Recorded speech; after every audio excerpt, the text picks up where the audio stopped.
இந்த காலை ஜெபத்தின் மூலம் உங்களை சந்திப்பதில் மிகுந்த மகிழ்ச்சி அடைகிறேன்.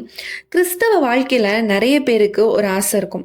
ஆண்டவர் என்னோடு பேசணும், என்னோட ஜெபத்தை கேட்கணும், என்னுடைய வாழ்க்கையில ஆசீர்வாதங்கள் வரணும், என்னுடைய குடும்பத்துல இருக்கக்கூடிய போராட்டங்கள் எல்லாமே மாறணும். இப்படின்னு ஒவ்வொருத்தருக்கும் ஏதாவது ஒரு எதிர்பார்ப்பு கண்டிப்பா இருக்கும். ஆனா, இந்த எல்லா ஆசீர்வாதங்களுக்கும் நடுவுல நெறைய பேர் கவனிக்காமல் விட்ற ஒரு முக்கியமான ஒரு காரியம் இருக்கு. இந்த வீடியோவ நீங்க முழுசா பாருங்க. ஆண்டவர் நிச்சயமாக உங்களோடு கூட பேசுவார் என்று சொல்லி நான் கர்த்தருக்குள் விசுவாசிக்கிறேன்.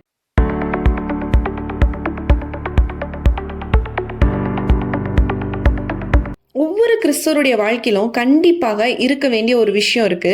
ஒரு ஆவிக்குரிய டிசிப்ளின் அப்படின்னு கூட நம்ம சொல்லலாம். அது என்னன்னு கேட்டீங்க அப்படின்னா உபவாசம். உபவாசம் இல்லாத கிறிஸ்தவர்களுடைய வாழ்க்கையில முழுமையான ஒரு வாழ்க்கை அப்படின்னு நம்ம சொல்ல முடியாது. ஏன்னா உபவாசம் என்பது வெறும் சாப்பிடாம இருக்கிறது மட்டும் கிடையாது. தேவனோடு நம்மளுடைய உறவை என்ன பண்றதுன்னா ஆழமாக்குறது அப்படிங்கிறத நம்ம தெரிஞ்சுக்கணும். நம்முடைய மாம்சத்தை அடக்கி ஆவிக்குரிய வாழ்க்கையை பலப்படுத்துறதுக்கான ஒரு ஆசீர்வாதத்தோட ஒரு ஃபர்ஸ்ட் ஸ்டெப் அப்படின்னு நீங்க எடுத்துக்கலாம். இன்றைக்கும் நம்ம இதை குறித்து தான் நம்ம டீட்டெயிலாக நம்ம தியானிக்க போறோம்.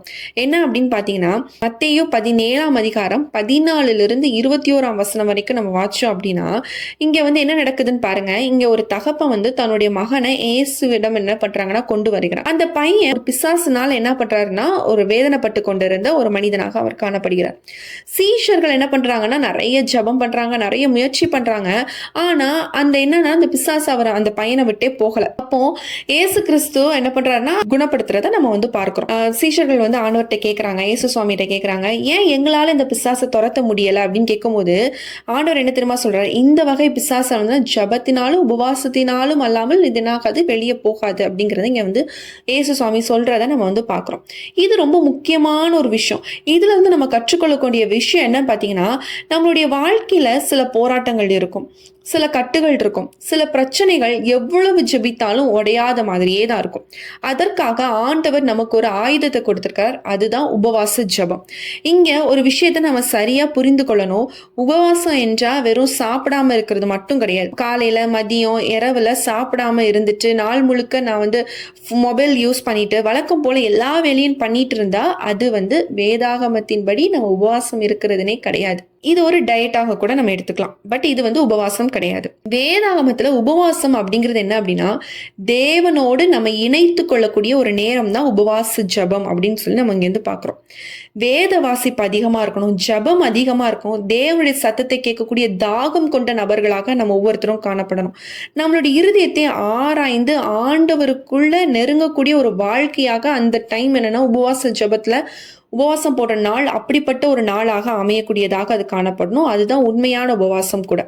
நிறைய பேர் கேட்பாங்க, நான் எவ்வளவோ ஜபிக்கிறேன் ஆனா என்னுடைய வாழ்க்கையில மாற்றமே தெரியல, என் வாழ்க்கை அப்படியே தான் இருக்குது அப்படின்னா, ஆண்டவர் இன்று உங்களோட சொல்ல வேண்டிய ஒரு விஷயம் என்ன தெரியுமா, ஜபத்தோடு உபவாசத்தையும் சேர்த்து கொள்ளுங்க அப்படிங்கறத ஆண்டவர் என்று சொல்றார். உபவாசம் அப்படிங்கிறது நம்மை மாற்றுவதற்காக, நாமே மோல்டு பண்ணுவதற்காக, ஆண்டவரோடு ஒரு நெருங்கிய உறவை கொண்டு வரதுக்கு தான் இந்த உபவாசம். நம்மளுடைய மனதை தேவனுடைய சித்தத்துக்கு கீழ்ப்படுத்துவதற்காக தான் இந்த உபவாசம். நம்முடைய ஆவிக்குரிய வாழ்க்கை பலப்படுவதற்காக தான் இந்த உபவாசம். நம்மளுடைய விசுவாசத்தை உறுதிப்படுத்துவதற்காக தான் இந்த உபவாசம். உபவாசித்து தேவனை தேடும் போது நம்மளுடைய ஜப வாழ்க்கை என்ன ஆகுது அப்படின்னு பாத்தீங்கன்னா, இன்னும் டெப்தன் ஆகிறத நம்மளால உணர முடியும். நீங்க அதிகமா ஜபத்துல இருக்கீங்கன்னு வச்சுக்கோங்களேன், உபவாசம் போட்டு ஜபத்துல இருக்கும்போது நிறைய நீங்க ஆண்டவரோட ஆவிக்குரிய கிஃப்ட்ஸா இருக்கணும், வல்லமைகளாக இருக்கட்டும், வரங்களாக இருக்கட்டும், ஆண்டவரோட சத்தத்தை கூட நம்ம கேட்கக்கூடிய நபர்களாக நம்ம காணப்பட ஆரம்பிப்போம். நம்மளுடைய பாரங்கள், நம்மளோட வாழ்க்கைக்குள்ள இருக்கக்கூடிய பிரச்சனைகள்லாம் கொஞ்சம் கொஞ்சமா உடையறதை நம்ம பார்க்க ஆரம்பிப்போம். சில உபவாசங்கள் போடும் பொழுதே உங்களுடைய வாழ்க்கையில நடக்கக்கூடிய மாற்றங்கள் நிறைய பேர் பார்த்து நிறைய பேர் சாட்சி சொல்றவங்களாவும் காணப்படுறீங்க.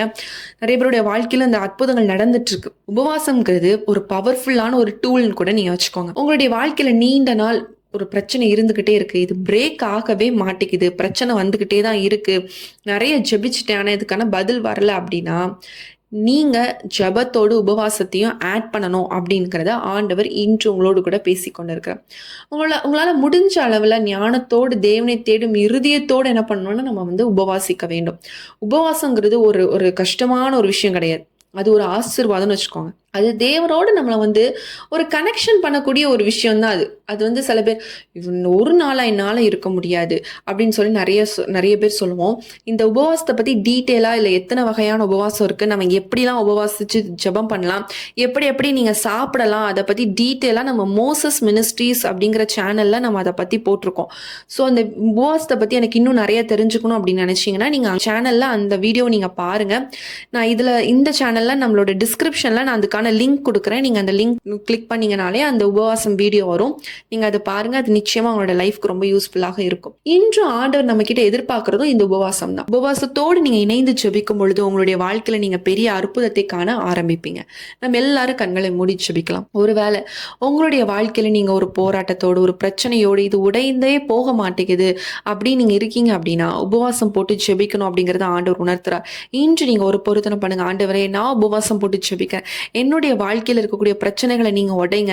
நான் உங்களோடு கூட கிட்டி சேரணும். இன்னும் உங்களுக்குள்ள ஆழமான ஒரு உறவை கண்டடையணும். எனக்குள்ளாக ஒரு அபிஷேகம் வேணும். எனக்குள்ளாக ஒரு அந்நிய பாஷையின் வல்லமை வேணும். எனக்குள்ளாக ஆவியின் வரங்கள் எனக்குள்ளாக வேணும் அப்படின்னு சொல்லி நீங்க ஜெபிக்க நீங்க அந்த தாக்கத்தோடு நீங்க உபவாசம் போடும் பொழுது நிச்சயமாக ஆண்டவர் உங்களுடைய வாழ்க்கையில கிரியை செய்ய ஆரம்பிப்பார்.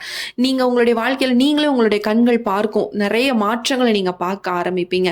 எல்லாம் நம்ம ஜெபிப்போம். ஆண்டவரே, என்னுடைய வாழ்க்கையில நீங்க அற்புதத்தை செய்யுங்க. என்னுடைய வாழ்க்கையில அதிசயத்தை செய்யுங்க. என்னுடைய வாழ்க்கையில ஒரு மாற்றம் வேணும்ப்பா. ஒரு ஆவிக்குரிய டிசிப்ளின் எனக்கு வேணும்ப்பா. நான் உபவாசம் போட்டு ஜெபிக்கணும். வாரத்துக்கு ஒரு நாளாவது நான் உபவாசம் போட்டு ஜெபிக்கணும். உங்களோடு கூட நான் அதிகமா நெருங்கணும். உங்களோடு கூட ஒரு டீப்பான ஒரு ரிலேஷன்ஷிப் வேணும்னு ஆசைப்படுறேன்ப்பா. அப்பா, என்னை அப்படிப்பட்டவனாக என்னை மாற்றுங்க. அப்படிப்பட்டவளாக என்னை மாற்றுங்க. ஆண்டவரே, என்னுடைய சரீரம் ஆண்டவரே அப்பா மாம்சத்தை ஒடுக்கக்கூடியவளாக என்னை மாற்றுங்க.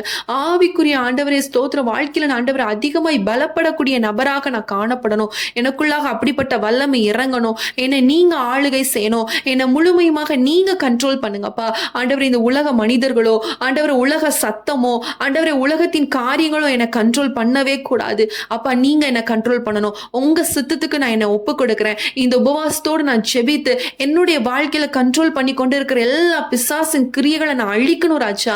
எனக்கு அதற்கான பலத்தை கொடுங்க. ஆண்டவரே, என்னோடு கூட இணைந்து ஜெபிக்கிற ஒவ்வொருத்தருக்காக ஜெபிக்கிறேன். ஆண்டவரே, இதே மாதிரி ஜெபித்து கொண்டு இருக்கிற ஒவ்வொருத்தருக்காக ஜெபிக்கிறேன். கர்த்தர் அவர்களுக்குள்ளாக ஒரு வல்லமை நீர் ஊற்றுவீராக. ஆண்டவரே ஸ்தோத்திர ராஜா, அவங்களுடைய சரீரம் ஆண்டவரை உபவாசம் போட முடியாதபடி தடை செய்கிற எல்லா கிரியைகளும் அழிக்கப்படட்டும் ராஜா. அவங்க ஆவியில நிரம்பி ஜெபித்து அவங்களுடைய குடும்பத்தில் இருக்கக்கூடிய பிரச்சனைகளை உடைக்கக்கூடிய நபராக, திறப்புல நின்று ஜெபிக்கக்கூடிய நபராக அவங்க மாறட்டும் இயேசுவின் நாமத்தினால. Thank you Lord. ஒரு வல்லமை, ஒரு அற்புதம் அவங்களுடைய வாழ்க்கையில நடக்க வேண்டுமா நாங்க ஜெபிக்கிற தகப்பனே. கர்த்தர் நீர் கிரியை செய்வீராக, நீர் அற்புதத்தை செய்வீராக. தாழ்த்தி ஒப்பு கொடுத்து ஜெபிக்கிறோம் இயேசுவின் நாமத்தில் ஜெபிக்கிற நல்ல பிதாவே, ஆமென். இந்த நாளிலும் ஆண்டவர் உங்களுடைய வாழ்க்கையில அற்புதத்தை செய்வார். உபவாசம் பண்ணி ஜெபிங்க. அது வந்து ஒரு நல்ல ஒரு ஃபீல் கொடுக்கக்கூடிய ஒரு விஷயமாக காணப்படும். உங்களுடைய வாழ்க்கையில நீங்களே நிறைய சேஞ்சஸ் பார்க்க ஆரம்பிப்பீங்க. இதை பத்தி டீட்டெயிலா நான் வந்து டிஸ்கிரிப்ஷன் லிங்க் கொடுத்துருக்கேன். அந்த வீடியோவும் நீங்க பாருங்க. அது உங்களுடைய லைஃப்க்கு ரொம்ப பிரயோஜனமா இருக்கும். நிறைய டவுட்ஸை வந்து கிளியர் பண்ணும். அதனால நீங்க அந்த வீடியோவை நிச்சயமா பாருங்க.